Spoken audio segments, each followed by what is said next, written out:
नमस्कार, स्वागत है आप सभी का हमारे YouTube channel Rama Devi Singh child academy. इसके तहत हमने एक प्रोनाउन का टॉपिक शुरुआत किया था। प्रोनाउन टॉपिक में मैंने कहाँ तक बताया था सभी लोग को, आपको 5 प्रकार हो चुके थे, 6वां प्रकार बताना बाकी था। अभी इसके बाद 2-3 प्रकार के और बारे में हम अध्ययन करेंगे। सबसे पहले हम जान लेते हैं डिस्ट्रीब्यूटिव प्रोनाउन क्या होता है। डिस्ट्रीब्यूटिव प्रोनाउन वितरणवाचक सर्वनाम। वितरण का मतलब एक जिससे कि आप कहते हैं कि लड्डू का वितरण होना, किसी चीज का वितरण यानी बंटवारा किया जाना, बांटना। ध्यान दीजिए इसको। The pronoun that refer to person और thing at one at a time are called distributive pronoun. कह रहा है कि दो व्यक्तियों में से किसी एक को निर्देशित किया जाएगा यहाँ पर। कैसे? जिस सर्वनाम का प्रयोग दो या दो से अधिक व्यक्तियों या वस्तुओं में से एक या किसी को भी नहीं, एक या एक को भी नहीं का बोध कराने के लिए किया जाता है, तो उसे डिस्ट्रीब्यूटिव प्रोनाउन कहते हैं। दोनों में से नहीं, दो व्यक्ति होंगे, दोनों में से किसी या तो एक को या तो किसी दोनों को भी नहीं प्रभाव पड़ता है। ध्यान दीजिए इस पर। डिस्ट्रीब्यूटिव के एग्जाम्पल देखिएगा इसकी। जैसे कि आप ईच हो गया, आइदर हो गया, नाइदर हो गया और नन हो गया। ठीक है, अब ध्यान दीजिए इसमें एग्जाम्पल के थ्रू तो देखते हैं कि either of you is intelligent. तुम दोनों में से कोई एक तेज हो या एक बुद्धिमान हो। दो लोग हो, दोनों में से किसी एक को कहा जा रहा है तेज हो या बुद्धिमान हो। Neither of you is guilty. तुम दोनों में से कोई दोषी नहीं है। देखिए यहाँ पर एक के बारे में एक पर जोड़ दिया गया, लेकिन यहाँ पर किसी को नहीं दिया गया। अभी हमने परिभाषा में क्या देखा था? हमने परिभाषा में देखा था कि किसी एक को या एक को भी नहीं, किसी एक को या एक को भी नहीं। अब ध्यान दीजिए, none of you is clever. दोनों में से कोई नहीं। None of you is clever. दोनों में से कोई चतुर नहीं है। ध्यान दीजिए इसका। हमने लिख दिया था नन ऑफ दीज का मतलब दोनों में से कोई चतुर नहीं है।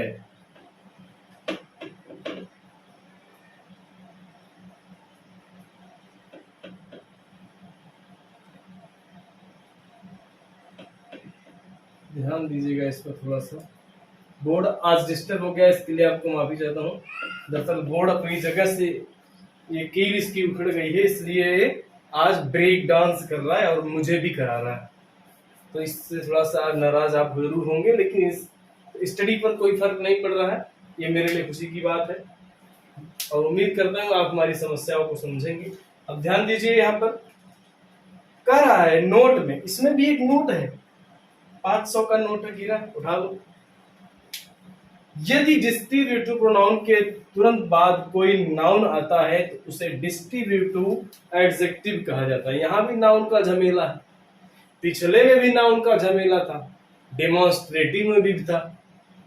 इसमें क्या है, अगर तुरंत बाद नाउन आता है, यानी डिस्ट्रीब्यूटिव प्रोनाउन में यदि इसके बाद तुरंत कोई नाउन आता है तो उसे हम क्या कहेंगे? डिस्ट्रीब्यूटिव एडजेक्टिव कहते हैं। एडजेक्टिव क्यों? क्योंकि वो नाउन की विशेषता बतलाने लगता है, वो जो नाउन आया है उसकी विशेषता बतलाने लगता है। जैसे ईच पर मैं अंडरलाइन कर दे रहा हूं और यहाँ पे आई जाता है। Each boys is good. प्रत्येक लड़के अच्छे हैं, यानी हर लड़के अच्छे हैं। Either book is thick. दोनों बुकें यानी दोनों किताब मोटी हैं। इसका मतलब neither road is good. Neither नहीं, नकारात्मक शब्द है, इसको ध्यान दीजिएगा, नकारात्मकता का बोध करता है। दोनों में से कोई रोड अच्छी नहीं है, दोनों सड़कें अच्छी नहीं है। अब यहाँ पे सड़क के बारे में बता दिया, यहाँ बुक के बारे में बता दिया, यहाँ बॉयज के बारे में बता दिया। अब ध्यान दीजिए, नाउन और प्रोनाउन की विशेषता बतलाने वाले शब्दों को एडजेक्टिव कहा जाता है या विशेषण कहा जाता है। इसको मैं आगे पढ़ाऊंगा, तब ये चीज ज्यादा अच्छी तरह से क्लियर हो पाएगी। यहाँ पर अभी आप ये जानिए कि यदि डिस्ट्रीब्यूटिव प्रोनाउन के बाद अगर कोई नाउन आता है तो वहां पर सिर्फ क्या होगा? डिस्ट्रीब्यूटिव एडजेक्टिव होगा। अगला देखते हैं,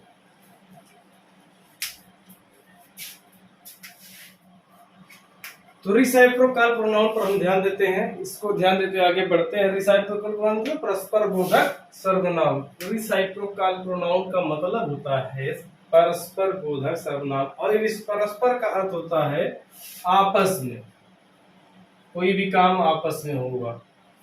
अब ध्यान दीजिए यहाँ पर, each other and one other are called reciprocal pronoun, यानी ईच अदर और वन अदर को रिसाइप्रोकाल प्रोनाउन कहते हैं। इसमें दो ही होते हैं, जैसे Rahul and Deepa love each other, Rahul and Deepa love each other.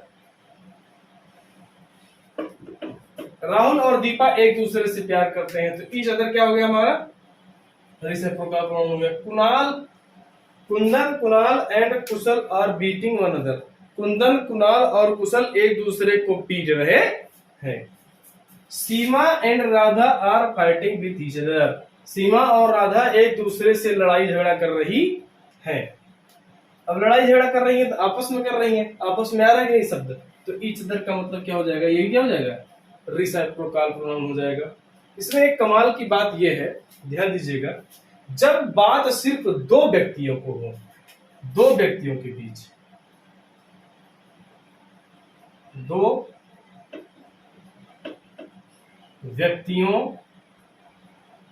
के बीच, तो ईच अदर का प्रयोग करते हैं।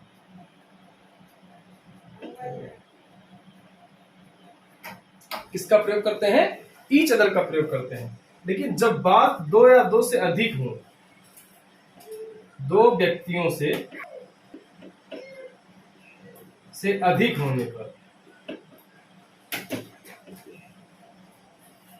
दो व्यक्तियों से अधिक जब बात चली जाएगी तो वहां पर वन अदर का प्रयोग किया जाएगा। तो ईच अदर और वन अदर दोनों का प्रयोग रिसिप्रोकल प्रोनाउन में होता है। बस अंतर इतना होता है कि ईच अदर एक दूसरे के यानी दो लोगों के बीच की बातों में होता है, और वन अदर दो से अधिक व्यक्ति हो जाए। जैसे यहाँ मैंने लिखा क्या, Kundan Kunal and Kushal are beating one other, एक दूसरे को पीट रहे थे। तो दो से अधिक हो गए तो वन अदर हो गया, और दो रहेंगे तो ईच अदर रहेगा। मिलते हैं अपने अगले साथी से।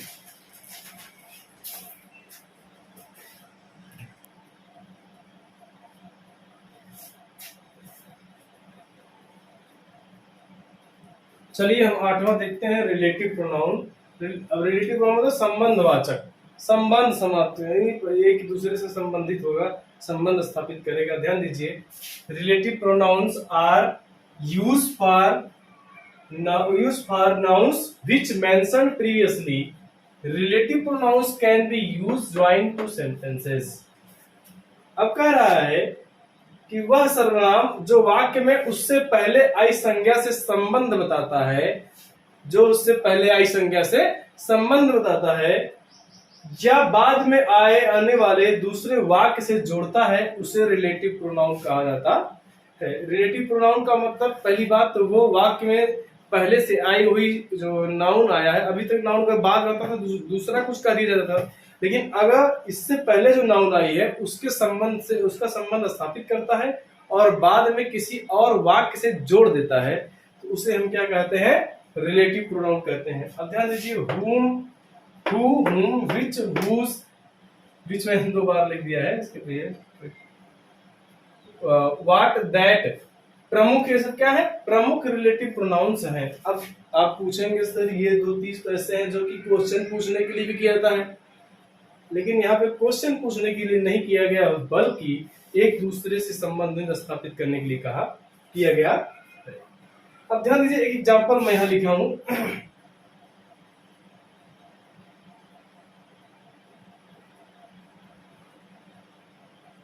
The boy is playing, the boy is my friend. अब बॉय क्या है बेटा, यह एक नाउन है, यह एक नाउन है। The boy is playing, the boy is my friend. वह लड़का खेल रहा है और लड़का मेरा मित्र है। अब ये कहने में थोड़ा सा अटपटा लग रहा है, लेकिन अगर हम यहाँ पर हु का प्रयोग करके जोड़ दें तो देखो कितना अच्छा सेंटेंस बन जाता है। जैसे द बॉय, लड़का, हु इज प्लेइंग, जो कि खेल रहा है, इज माई फ्रेंड, वह मेरा मित्र है। वह लड़का जो खेल रहा है वो मेरा मित्र है। जुड़ गए दोनों। अब यहाँ पे हु का प्रश्न, हु का जो प्रयोग बेटा वो प्रश्न के लिए नहीं है, बल्कि हु का क्या है, ये संबंध स्थापित, इस नाउन से संबंध स्थापित करने के लिए आया है और साथ साथ इस दो वाक्यों को जोड़ भी दिया है। अब इसको मैं अब ज्वाइंट सेंटेंस में ही देखते हैं। The lady who is in pink sari is my mother, वह महिला जो गुलाबी साड़ी में है वो मेरी माँ है। अब जोड़ रहा है कि संबंध भी स्थापित कर रहा है, साथ साथ दो वाक्य को जोड़ भी रहा है। The boy who is looking me is my friend's son, वह लड़का जो हमें देख रहा है, जो मुझे देख रहा है, वो मेरे मित्र का लड़का है। The pen which is Monu's hand is mine, वह पेन जो मोनू के हाथ में है वह मेरी है। वह क्या है, मेरी है। अब ध्यान दीजिए इसमें एक चीज का, जो हु होता है ज्यादातर वो हम व्यक्ति के लिए आता है, विच जो आता है वो निर्जीव के लिए आता है, दैट जो आता है वो व्यक्ति और वस्तु यानी दोनों, यानी निर्जीव और सजीव दोनों के लिए आता है। हुम का प्रयोग बड़े जानवरों के लिए किया जाता है। इस प्रकार से इसका सब प्रयोग हम देख लिए हैं। तो रिलेटिव प्रोनाउन भी अब समझ में आ गया होगा। इससे जरा सा मिलता जुलता क्वेश्चन है, यानी इंट्रोगेटिव प्रोनाउन भी इसी से मिलता जुलता है, उसको देख लेते हैं।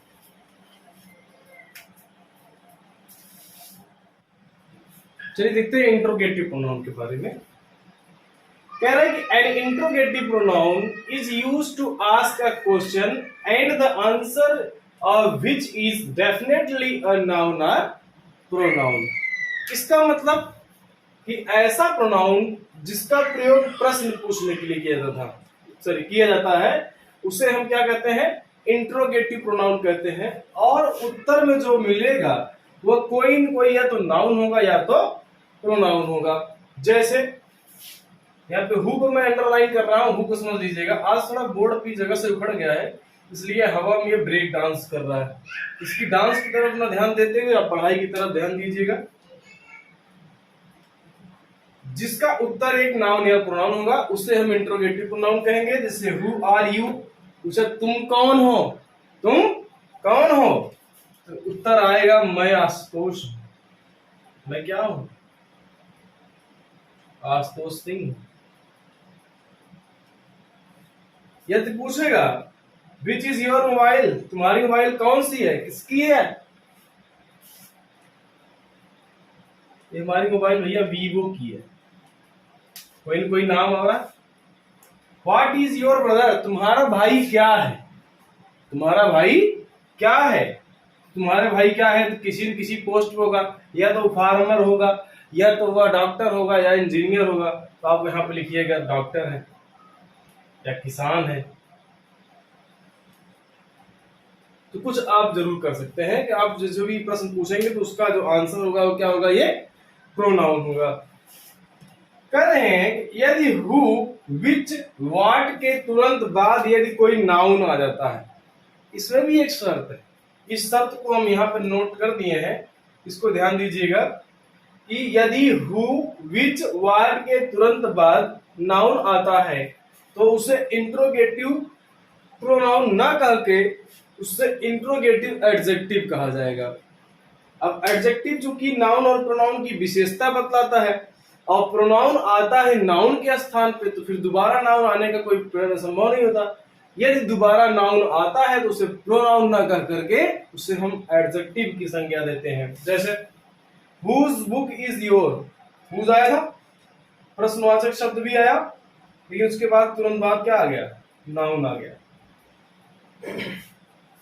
हुज बुक्स इज योर्स, इनमें से तुम्हारी बुक कौन सी है, तुम्हारी बुक कौन सी है, तुम्हारी किताब कौन सी है। विच मोबाइल डू यू हैव, तुम्हारे पास कौन सी मोबाइल है, तुम्हारे पास कौन सी मोबाइल है। यहां पे मोबाइल तुरंत आया, ये क्या हो गया, ये हमारा इंट्रोगेटिव एडजेक्टिव हो गया। INTERROGATIV, interrogative pronoun.